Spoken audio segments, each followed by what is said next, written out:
Hello दोस्तों, आज हम बात करेंगे निमोनिया के कारणों के बारे में। कौन कौन से कारण से लोगों को निमोनिया आता है, यानी कौन कौन से तरह के कीटाणु होते हैं जो निमोनिया करते हैं। निमोनिया बेसिकली लंग्स यानी हमारे फेफड़ों का इन्फेक्शन होता है, जिसकी वजह से लंग्स में सूजन आ जाती है। इसमें तरह तरह के बैक्टीरिया, वायरस, फंगाई, पैरासाइट्स ये सारे इन्वॉल्व होते हैं। कौन कौन से bacteria, virus, fungus, parasites pneumonia करते हैं और किस किस तरह के पेशेंट में स्पेसिफिकली ये देखने को मिलता है कॉमनली, इस पर बात करेंगे शॉर्ट में, ताकि ओवरऑल आपको आइडिया मिल जाए निमोनिया के कारण कितने तरीके के होते हैं। ये जानना और समझना क्यों ज़रूरी है, इस पर भी बात करेंगे। टॉपिक पर जाने से पहले जो लोग हमारे चैनल पर नए हैं उन्हें रिक्वेस्ट करूँगा कि चैनल को सब्सक्राइब करें, वीडियोस को लाइक करें, शेयर करें, फॉलो करें, कमेंट करें। टॉपिक बहुत ही इंपॉर्टेंट है, इसलिए शुरू से देखिएगा। चलिए शुरू करते हैं इंपॉर्टेंट वीडियो। हम पहले बात करेंगे बैक्टीरिया के बारे में, फिर वायरस, फिर फंगस, फिर पैरासाइट्स और लास्ट में कुछ इंपॉर्टेंट टिप्स या इंपॉर्टेंट डिस्कशंस भी हम करेंगे।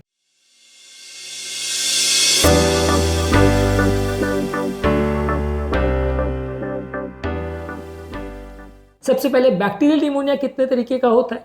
इसमें स्ट्रेप्टोकोकस निमोनिया, जो कि अडल्ट पेशेंट्स में सबसे ज़्यादा कॉमन निमोनिया होता है। इसके अलावा हीमोफिलस इन्फ्लुएंजा एक बैक्टीरिया होता है, जो कि ज़्यादातर पहले का, अगर किसी को लंग का कोई बीमारी है, जैसे अगर किसी को अस्थमा, ब्रोंकाइटिस, इस तरह की बीमारी है, वहाँ पे ज़्यादा देखने को मिलता है। लेजोनेला निमोफिला, जो कि पानी के सोर्सेज से स्प्रेड होता है, यानी कंटामिनेटेड वाटर की वजह से लोगों को निमोनिया होता है। इसके अलावा माइकोप्लाज्मा निमोनिया, जो कि यंग पेशेंट में ज़्यादा होता है, इसको वॉकिंग निमोनिया भी बोलते हैं और ज़्यादातर ये यंग लोगों को होता है। इसके अलावा स्टेफाइलोकोकस ऑरियस, जो कि ज़्यादातर इन्फ्लुएंजा के बाद होने वाला सुपर एडेड इन्फेक्शन की तरह से होता है। ये बहुत सीवियर निमोनिया करता है, डेंजरस बैक्टीरिया है, कई बार दवाओं को भी रिस्पॉन्ड नहीं करता, जानलेवा भी हो सकता है। इसके अलावा क्लेप्सिला निमोनिया, ये कीटाणु ज़्यादातर इम्यूनो कॉम्प्रोमाइज लोगों को होता है, अल्कोहलिक लोगों को होता है, जिनकी इम्यूनिटी कॉम्प्रोमाइज होती है उनको ज़्यादा। अब आते हैं वायरल निमोनिया। वायरल निमोनिया में इन्फ्लुएंजा ज्यादातर फ्लू के सीजन में देखने को मिलता है। रेस्पिरेटरी सिंसिटियल वायरस, जो कि ज्यादातर बच्चों में या छोटे इन्फेंट्स में देखने को ज्यादा मिलता है। कोरोना वायरस, जो कि ज्यादातर पैंडेमिक की तरह स्प्रेड करता है, जो कोविड वायरस था वो भी कोरोना वायरस था। इसके अलावा अडीनो वायरस, जो कि ज्यादातर सिवियर निमोनिया करता है इम्यूनो कॉम्प्रोमाइज पेशेंट्स में। इसके अलावा राइनो वायरस, जो कि इम्यूनो कॉम्प्रोमाइज या वल्नरेबल पॉपुलेशन में कोल्ड जिनको होता है, उसका इन्फेक्शन अगर स्प्रेड कर जाए लंग्स में तो उसकी वजह से होता है। ये कोल्ड का जो जुकाम का वायरस होता है उसको राइनो वायरस बोलते हैं, वो लंग्स में फैल जाए तो राइनो वायरल निमोनिया बोलते हैं। इसके अलावा होता है फंगल निमोनिया।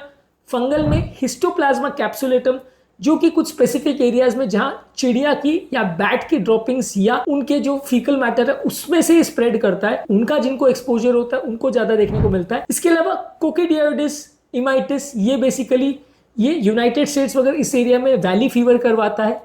इसके अलावा क्रिप्टोकोकस न्यूमोफॉर्मन, जो कि इम्यूनो कॉम्प्रोमाइज लोगों में ज़्यादा देखने को मिलता है, ये मट्टी में ज़्यादा होता है, जो लोग मट्टी के एक्सपोजर में होते हैं उनको ज़्यादा देखने को मिलता है। इसके अलावा न्यूमोसिस्टिस जिरोविकई, जो कि ज़्यादातर HIV एड्स वाले पेशेंट में देखने को मिलता है, जहां इम्यूनो कॉम्प्रोमाइज लोग होते हैं वहां देखने को ज़्यादा मिलता है। इसके अलावा पैरासिटिक इन्फेक्शन में टॉक्सोप्लाज्मा कॉन्डाई, ये भी इम्यूनो कॉम्प्रोमाइज लोग जैसे HIV एड्स में ज़्यादा देखने को मिलता है। स्ट्रोंगालर्ड इन्फेक्शन, जो कि ज़्यादातर इम्यूनो कॉम्प्रोमाइज लोगों में ज़्यादा देखने को मिलता है। और लंग फ्लूक एक होता है जिसे पैरागोनिस वेस्टरमेनाई बोलते हैं, ज़्यादातर ये लंग फ्लूक होता है। अगर आप अनकुक्ड क्रुस्टेशियंस या कुछ इस तरह के ऑर्गेनिजम्स अगर आप खाते हैं तो उसके मीट के थ्रू ये आपके लंग्स में जा सकता है। एक तरह का पैरासाइट है जो लंग्स में स्प्रेड करता है। पैरासाइट ज़्यादातर लंग्स में कोई इम्यूनो कॉम्प्रोमाइज व्यक्ति हो तो ही देखने को मिलता है, नहीं तो यूजली नहीं देखने को मिलता है। इसके अलावा एक होता है केमिकल निमोनाइटिस, जहाँ किसी केमिकल या स्मोक के एक्सपोजर में व्यक्ति को निमोनिया हो सकता है। एक होता है एस्पिरेशन निमोनाइटिस, जहाँ थूक, सलाइवा जो है गलती से अगर आदमी निगल जाए, कोई आदमी अनकॉन्शियस वगैरह हो, तो वैसे लोगों में देखने को मिलता है।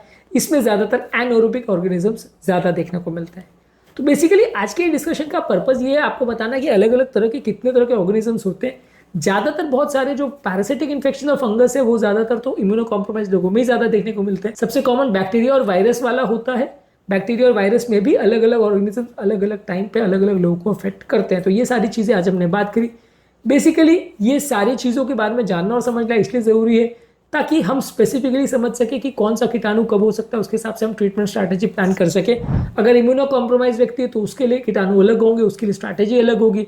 यदि कोई व्यक्ति बच्चा है तो उसके कीटाणु अलग होंगे, कोई बूढ़ा है तो उसके कीटाणु अलग होंगे, किसको लंग डिजीज है तो कीटाणु की सस्पेक्टेशन अलग हो, कीटाणु की सस्पेशन अलग होगी, ट्रीटमेंट स्ट्रैटेजी अलग होगा। तो बेसिकली कौन से कीटाणु किस सर्कमस्टांस में अफेक्ट करते हैं ये जानना और समझना जरूरी है, ताकि प्रॉपर और सही तरह से ट्रीटमेंट इनिशिएट किया जा सके और सही तरह से सही स्टेप्स लिए जा सके। उम्मीद करूंगा कि आज के टॉपिक में कुछ नया जानने को मिला होगा। जो लोग हमारे चैनल पर नए हैं उन्हें रिक्वेस्ट करूंगा कि चैनल को सब्सक्राइब करें, वीडियोस को लाइक करें, शेयर करें, फॉलो करें, कमेंट करें, पूरा देखें।